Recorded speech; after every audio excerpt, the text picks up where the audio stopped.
Lomba Gema Ramadan Politeknik tingkat nasional tahun 2022 Politeknik Pertanian Negeri Pangkajene, Kepulauan. Selanjutnya kita untuk mempersiapkan para peserta memasuki ruang lomba via Zoom dan diharapkan para peserta lomba tartil Quran agar tidak meninggalkan ruang Zoom meeting. Terima kasih. Dengan nomor urut 1 yang akan membacakan Quran Surah An-Nisa ayat 122 sampai dengan 125. A'udzu billahi minasy syaithanir rajim. Bismillahirrahmanirrahim. والذين آمنوا وعملوا الصالحات سندخلهم جنات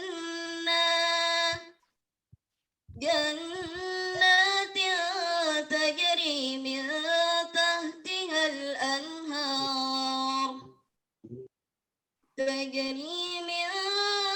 تحتها الأنهار خالدين فيها أبدا وعد الله حقا ومن أصدق من الله قيلا ليس بأمانيكم ولا أماني أهل الكتاب ومن يعمل سوءا يجز به ولا يجد له من دون الله وليا ولا نصيرا ومن يعمل من الصالحات من ذكر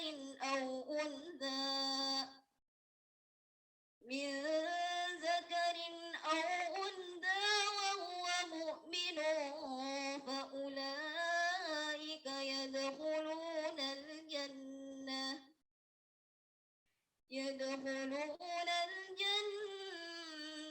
ولا يسلمون نقيرا وما أحسن دينا ممن أسلم وجهه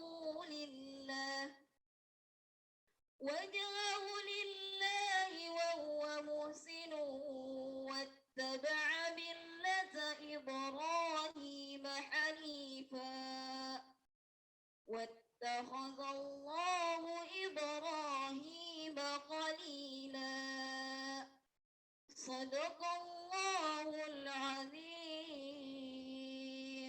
Untuk peserta nomor urut 2 akan membacakan Quran Surah Al-Baqarah ayat 72 sampai ayat 74. A'udzu billahi minasy syaithanir rajim. Wa idz qataltum nafsan fadara'tum fiha wallahu mukhrijum ma kuntum taktumun faqulna اضربوه ببعضها كذلك يحيي الله الموتى ويريكم آياته لعلكم تعقلون ثم قست قلوبكم من بعد ذلك فهي كالحجارة أو أشد قسوة وإن من الحجارة لما يتفجر منه الأنهار وإن منها لما يشقق فيخرج منه الماء وإن منها لما يهبط من خشية الله وما الله بغافل عما تعملون Sadaqallahul azim. Untuk peserta selanjutnya, peserta dengan nomor urut 3, insyaallah akan membacakan Quran Surah Al-Baqarah ayat 135 sampai 137. A'udzu billahi minasy syaithanir rajim. Bismillahirrahmanirrahim. Wa qalu kunu hudan aw nasara tahtadu qul bal millata ibrahim hanifa wa ma kana minal musyrikin. Qulu amanna billahi wa ma unzila ilaina wa ma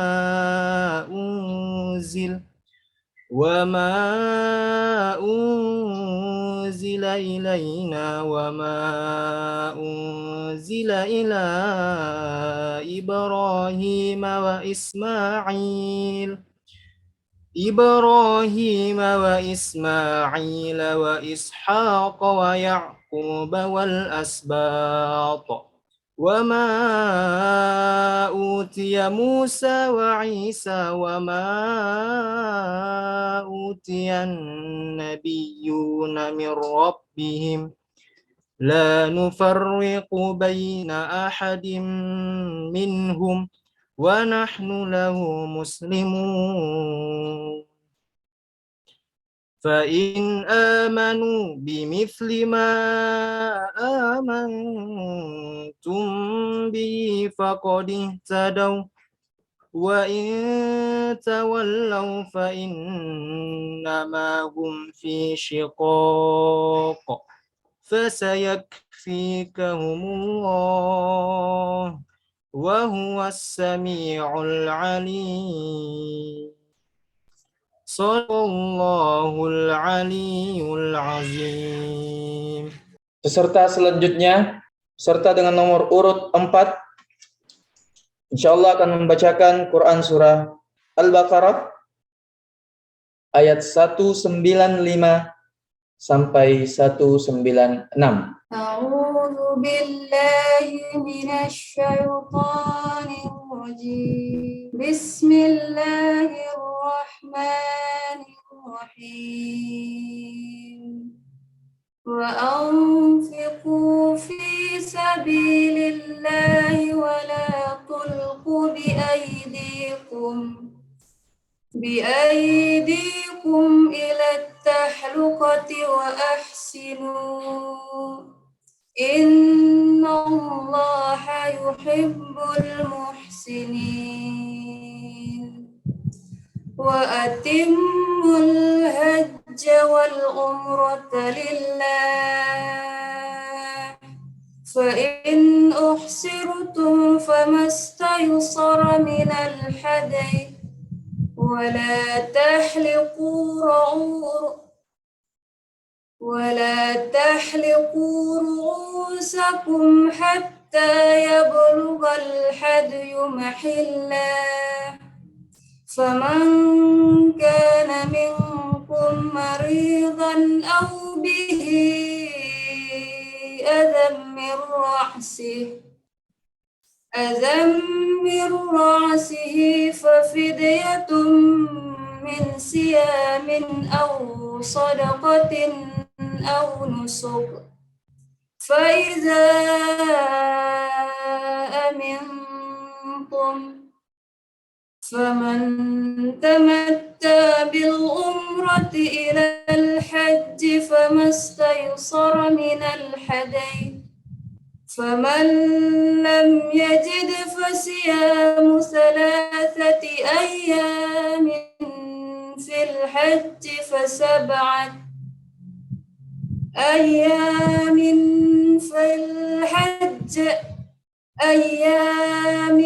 في الحج فسبعة إذا رجعتم تلك 10 كاملة ذلك لمن لم يكن أهله حاضر المسجد الحرام واتقوا الله واعلموا أن الله شديد العقاب. صدق الله العظيم. Selanjutnya, peserta dengan nomor urut 5, Quran Surah Al-Ma'idah ayat 27 sampai dengan 30. A'udzu billahi minasy syaithanir rajim. Bismillahirrahmanirrahim. Watlu 'alaihim naba'a ibnai Adam bil haqq idh qarraba qurbanan fatuqbila min ahadihima wa lam yutaqabbala min akhar qala la aqtulannak qala innama yataqabbalu Allahu minal muttaqin.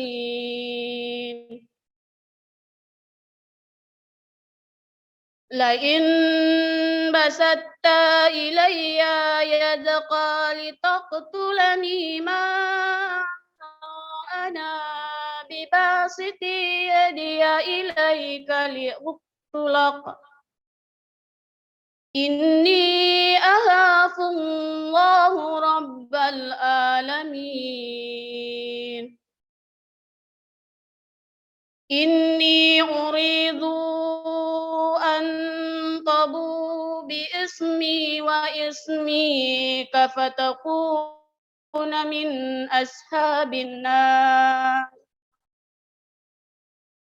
wa zalika jazaa'ud dhalimin. فطوعت له نفسه قتل أخيه فقاتله فأصبح من الخاسرين. Shadaqallahul azim. Serta dengan nomor urut 6, insyaallah akan membacakan Quran Surah Ali Imran ayat 20 sampai 22. أعوذ بالله من الشيطان الرجيم. بسم الله الرحمن الرحيم. فإن حاجوك فقل أسلمت وجهي لله ومن اتبعني وقل للذين أوتوا الكتاب والأميين أأسلمتم فإن أسلموا فقد اهتدوا وإن تولوا فإنما عليك البلاغ والله بصير بالعباد. إن الذين يكفرون بآيات الله ويقتلون النبيين بغير حق ويقتلون الذين يأمرون بالقسط من الناس فبشرهم بعذاب أليم. أولئك الذين حبطت أعمالهم في الدنيا والآخرة وما لهم من ناصرين صدق الله العظيم. Peserta selanjutnya dengan nomor urut 7, insyaallah akan membacakan Quran surah An-Nisa ayat 163 sampai 165. أعوذ بالله من الشيطان الرجيم بسم الله الرحمن الرحيم إنا أوحينا إليك كما أوحينا إلى نوح والنبيين من بعده وأوحينا إلى إبراهيم وإسماعيل وإسحاق ويعقوب والأسباط وعيسى وأيوب ويونس وهارون وسليمان وآتينا داود زبورا ورسلا قد قصصناهم عليك من قبل ورسلا لم نقصصهم عليك وكلم الله موسى تكليما رسلا مبشرين ومنذرين لئلا يكون للناس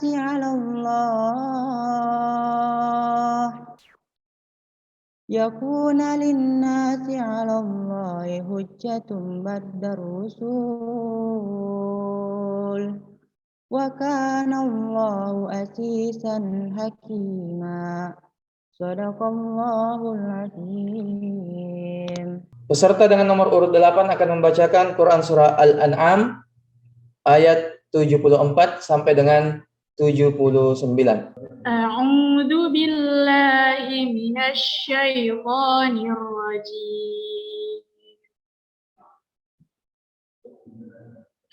Bismillahirrahmanirrahim.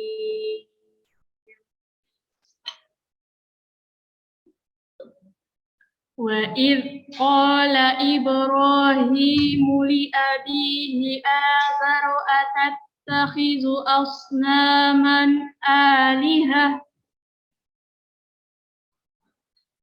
إِنِّي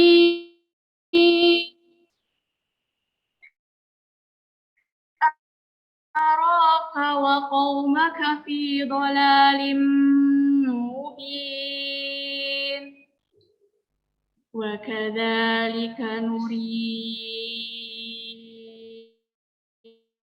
إِبْرَاهِيمَ مَلَكُوتَ السَّمَاوَاتِ وَالْأَرْضِ وَلِيَكُونَ مِنَ الْمُوقِنِينَ فَلَمَّا جَنَّ عَلَيْهِ اللَّيْلُ رَأَىٰ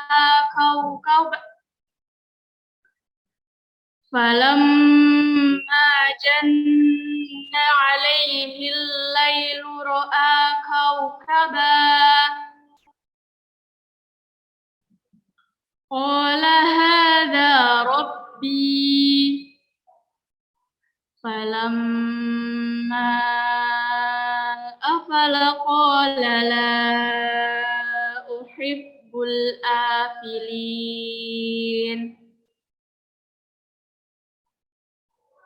فَلَمَّا رَأَى الْقَمَرَ بَازِغًا قَالَ هَٰذَا رَبِّي فَلَمَّا أَفَلَ قَالَ لَئِن لَّمْ يَهْدِنِي رَبِّي لَأَكُونَنَّ مِنَ الْقَوْمِ الضَّالِّينَ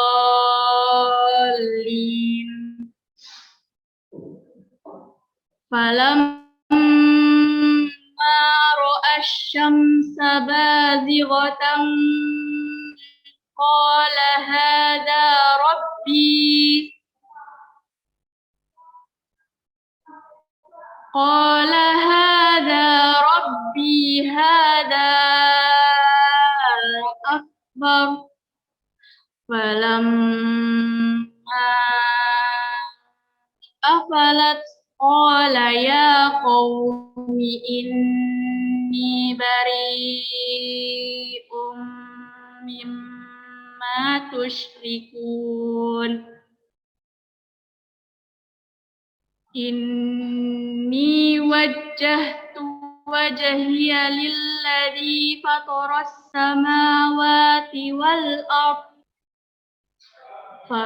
السماوات والأرض حنيفا وما أنا من المشركين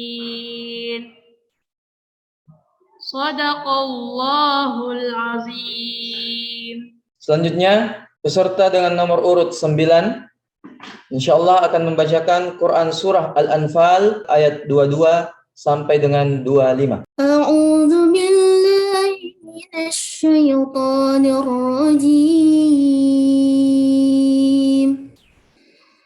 Bismillahirrahmanirrahim. Inna syarrad dawabi 'indallahi as-summul bukmul ladzina la ya'qilun.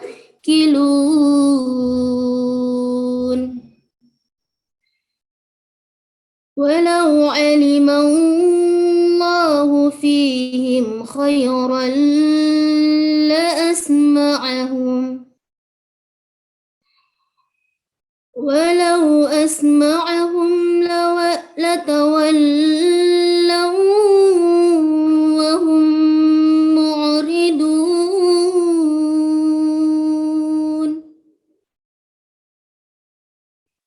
Ya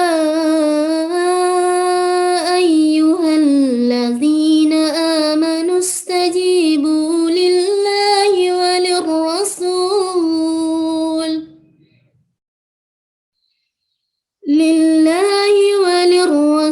idza da'akum lima yuhyikum wa'lamu anna Allaha yahulu bainal mar'i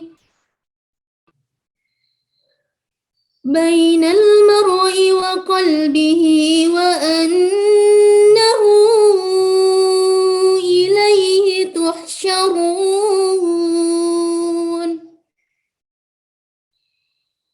Wattaqu fitnatan la tusibanna allazina zalamu minkum khassah wa'lamu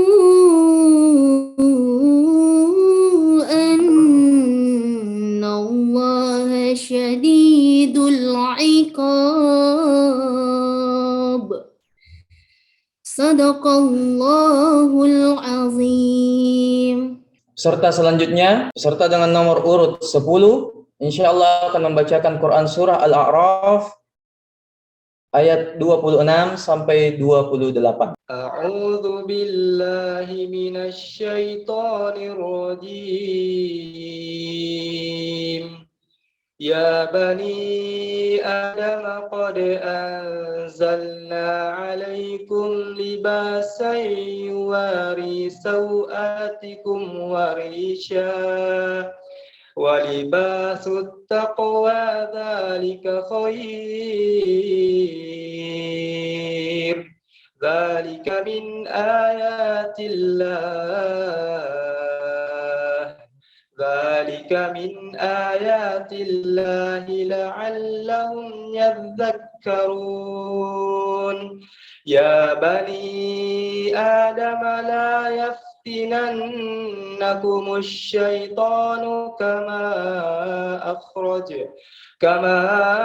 akhraja abawaykum minal jannati yanza'anhuma libasahuma لباسهما ليريهما سوآتهما إنه يراكم هو وقبيله من حيث لا ترونهم إنا جعلنا الشياطين أولياء للذين لا يؤمنون وإذا فعلوا فاحشة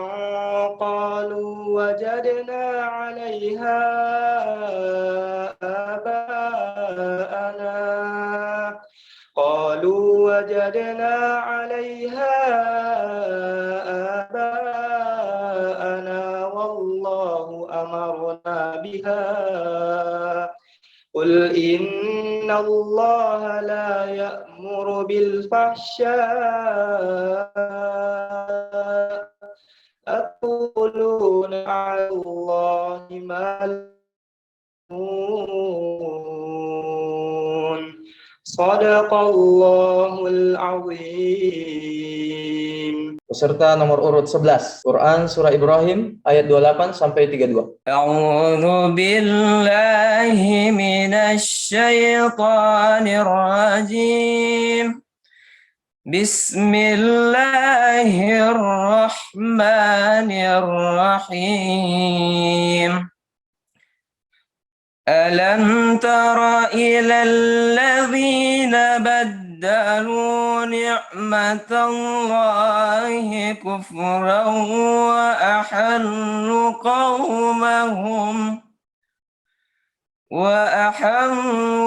qawmahum daral bawar jahannam yaslawnaha wa bi'sal qarar wa ja'alahu lillahi andadan liyudillu an sabilihi qul tamatta'u fa inna masirakum ilan nar قل لعبادي الذين آمنوا يقيموا الصلاة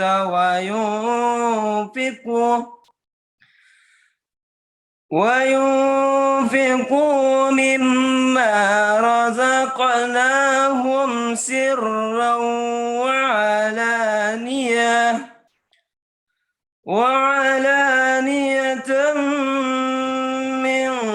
قبل أن يأتي يوم لا بيع فيه ولا خلال الله الذي خلق السماوات والأرض وأنزل من السماء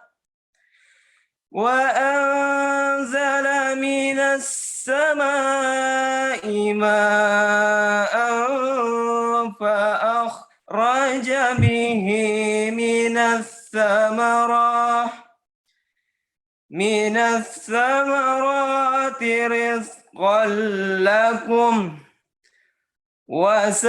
وسخر لكم الفلك لتجري في البحر بأمره وسخر لكم الأنهار Sadaqallahul azim. Nomor urut 12 insyaallah akan membacakan Quran surah Yunus ayat 107 sampai 109. A'udzu billahi minasy syaithanir rajim.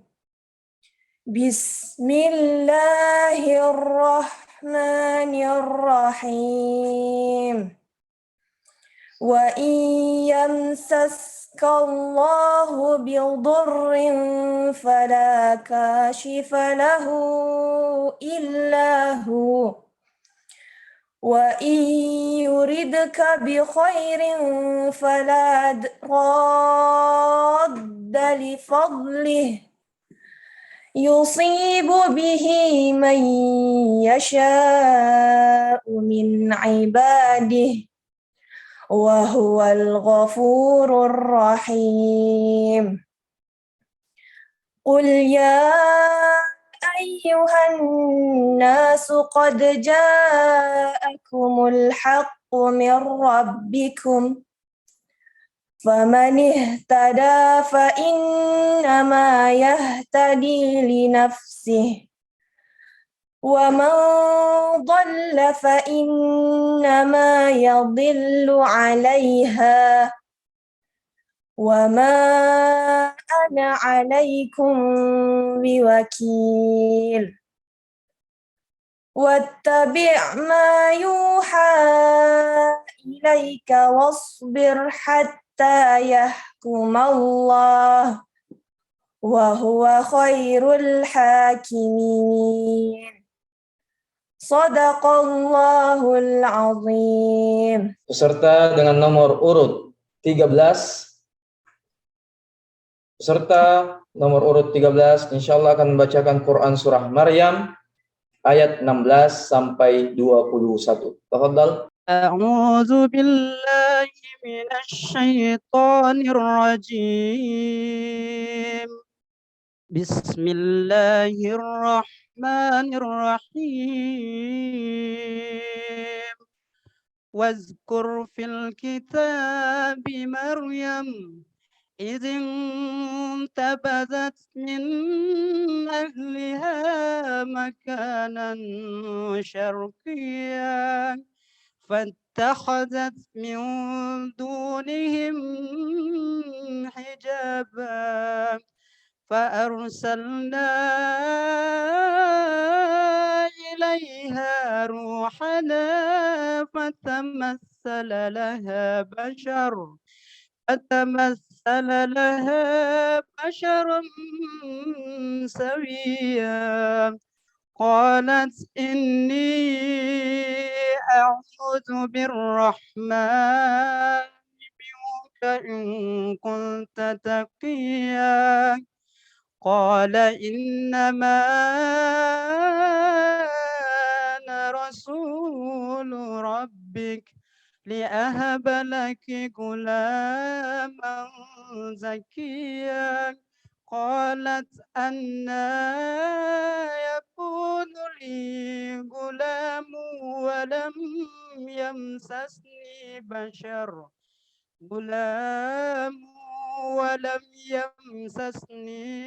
بشر ولم أك بغيا قال كذلك قال ربك هو علي هين ولنجعله آية للناس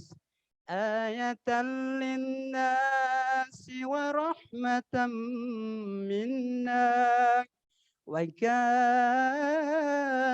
أمرا مقضيا Sadaqallahul Aliyyul Azim. Dengan hormat kami mempersilahkan kepada Dewan Juri Trandes Haji Husni Makki untuk memberikan nasihat dan arahannya kepada. Waalaikumsalam warahmatullahi wabarakatuh. Hamdan wa syukurillah, salatan wa salaman ala Rasulillah, wala haula wala quwata illa billah. Amma ba'd. Dewan Panitia bahagia. Alhamdulillah kita sama-sama telah mengikuti dan menyimak peserta-peserta finalis dalam cabang tafsir Quran dalam rangka Gemar Ramadan yang dilaksanakan oleh Politeknik Kajian Kepulauan. Alhamdulillah semua sudah terdengar dan dari saya sebagai salah seorang dewan hakim Dewan Juri dapat memberikan tanggapan atau penilaian bahwa hampir seluruh peserta alhamdulillah baca Al-Qur'annya sudah lancar, dalam arti bahwa hampir semua kalimat bersambung tidak ada yang putus-putus. Cuma dari sisi yang namanya lomba seni baca Al-Quran, maka pasti di situ ada kriteria penilaian. Minimal ada 3 yang menjadi penilaian yang utama. Yang pertama adalah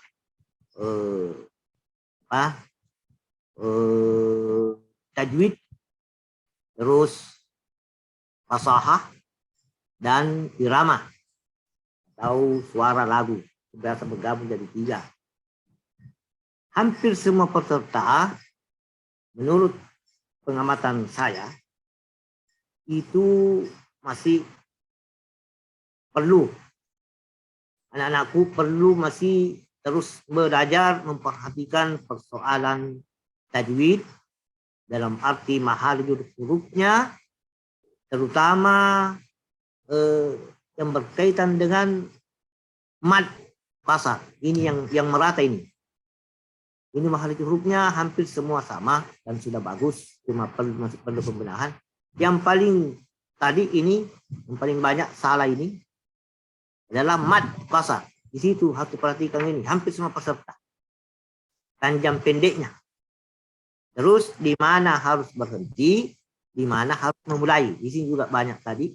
Kami ada catatan di sini bahwa peserta ini di sini. Dan itu hampir juga merata, wakaf, mulai dan berhenti. Di situ juga sepertinya para peserta ini belum memahami itu. Dan memang itu perlu pembelajaran khusus bagi anak-anakku semua. Ada kesalahan dari sisi wakaf ibtidah.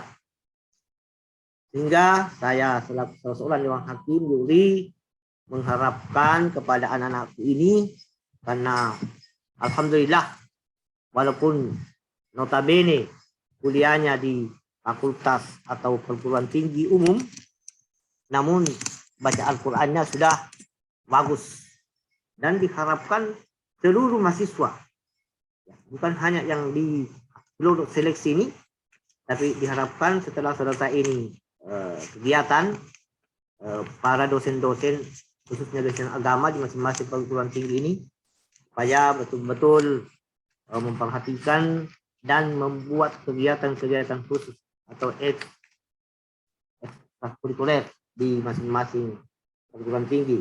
Karena Al-Quran ini harus kita bumikan, bukan sekedar dilombakan, baik bagaimana nanti Al-Quran ini bisa kita amalkan ajarannya, karena bagaimanapun juga yang kita inginkan hidup ini adalah keselamatan, dan salah satu fasilitas atau media untuk mendapatkan keselamatan kita itu diawali dari Al-Quran, dan itu saya kita sudah paham semua. Sekira demikian untuk sementara dari saya. Terima kasih atas perhatiannya. Assalamualaikum warahmatullahi wabarakatuh. Untuk selanjutnya kami persilahkan kepada Dewan Juri Ustadz Akmal SPD untuk memberikan nasihat dan masukan kepada seluruh peserta secara umum. Tafadhal Ustadz. Assalamualaikum warahmatullahi wabarakatuh. Waalaikumsalam warahmatullahi wabarakatuh. Alhamdulillah. Allahumma arhamna bil Quran. Ya, langsung saja. Seperti yang telah disampaikan oleh Dewan Juri kita tadi, Syekh Ustadz Husni Maki, bahwa kesalahan umum ya terjadi itu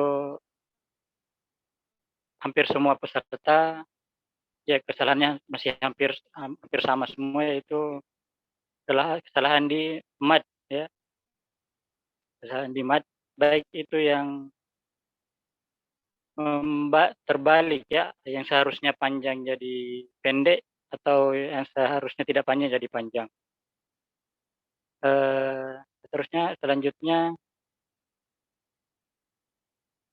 di bacaan dengung ya, di bacaan dengung, karena ada beberapa hukum bacaan yang harus didengungkan, harus ditahan dengungnya. Nah, ini saya lihat juga yang masih menjadi kesalahan umum ya. Hampir atau kebanyakan dari peserta kita yang belum terampil di dengung. Ya. Ya, selanjutnya ya itu tadi di apa namanya?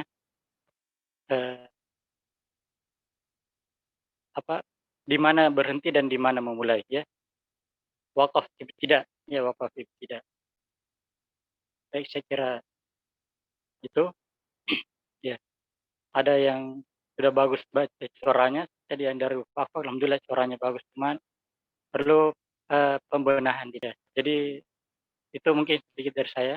Jadi tinggal bagaimana instansi terkait untuk bagaimana mewadahi anak-anak kita yang punya punya bakat ya, punya bakat dan tinggal dilanjutkan lagi di follow up. Baik, saya kira itu sedikit dari saya. Ya, Assalamualaikum warahmatullahi wabarakatuh. Kepada Dewan Juri kita yang ketiga, Ustadz Al-Bahri, SPDI, MPD. Tafadhol Ustadz. Bismillahirrahmanirrahim. Alhamdulillah, salatu wassalamu ala Rasulillah. Assalamualaikum warahmatullahi wabarakatuh. Waalaikumsalam warahmatullahi wabarakatuh. Mudah-mudahan ini sebagai momentum awal untuk mengurangi angka yang luar biasa di Indonesia. Miris sekali angka mahasiswa muslim di Indonesia. Kita lihat survei lebih 60% tidak tahu membaca Al-Quran. Tapi alhamdulillah ini adalah angka terbaik yang dilakukan oleh Politeknik Politani, khususnya Politani Pangkep. Terima kasih, mudah-mudahan ini sebagai langkah yang luar biasa bisa menjadi contoh di kampus-kampus yang lain. Untuk para peserta, seperti apa yang diungkapkan juri terdahulu, belum saya, pada umumnya ya luar biasa. Barakallahu fikum kepada semua peserta, mudah-mudahan apa yang telah dibaca Allah Subhanahu wa taala memberkahi dengan bacaan kita itu. Yang perlu diperbaiki ya seperti tadi, berhenti, cara berhenti dan cara memulai ketika sudah berhenti. Wakaf itu tidak. Kemudian banyak dengung-dengung, semestinya harus dengung tetapi tidak didengungkan. Semestinya tidak boleh dengung tetapi didengungkan, ini perlu diperhatikan. Perlu diperhatikan. Kemudian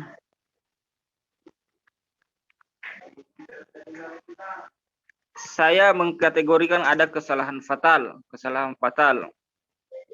fatal misalnya menambah bacaan atau memanjangkan yang tidak panjang itu fatal, atau kesalahan bacaan itu fatal. Tapi kesalahan dengung dan tidak dengung atau dalam misalnya hukum tajwid, saya mengkategorikan kesalahan kecil. Tetapi kesalahan fatal yang kira-kira menurut saya susah ditolerir itu seperti menambah huruf atau menambah yang tidak panjang seperti itu. Jadi ada yang seperti itu para peserta. Ya mudah-mudahan ini sebagai ajang untuk membuat kita lebih semangat belajar Al-Qur'an. Lebih semangat belajar Al-Quran walaupun sebagai lomba, tetapi ini hanya wasilah atau sarana agar kita lebih mencintai Al-Quran. Jadi jadikan ini motivasi awal untuk lebih giat, lebih rajin lagi, lebih mencintai Al-Quran. Dan kalau perlu kita jadikan ini dalam hidup kita prioritas nomor 1. Prioritas nomor 1 di dalam kehidupan kita. Seperti matahari dan bintang-bintang yang lain, ya anggaplah Al-Quran matahari yang betul-betul kita prioritaskan, yang terang benderang. Mungkin itu yang dapat saya sampaikan. Itulah tadi masukan, nasihat, saran yang konstruktif untuk kita semua dari Dewan Juri kita. Semoga menjadi bekal untuk kita semua ke depannya untuk menjadi lebih baik lagi. Izin sedikit menyimpulkan dari masukan seluruh Dewan Juri. Alhamdulillah semua memiliki suara yang luar biasa, namun yang namanya manusia tetap kita punya kekurangan. Mari kita sama-sama memperhatikan bagaimana kualitas tajwid kita, makharijul huruf, panjang pendeknya, kapan waktu yang pas untuk wakaf dan wasal, begitupun dengan dengung-dengungnya, ya. Semoga ini menjadi bekal untuk kita semua untuk menjadi lebih baik lagi dan terus mendekatkan diri kita berinteraksi dengan Al-Quranul Karim, kitab suci kita, sebagai pedoman hidup kita yang akan memberi kita kebahagiaan di dunia wal akhirah insyaallah. Baik, dengan berakhirnya sesi para dewan juri, maka berakhir pula lah kegiatan tartilul Quran kita pada hari ini.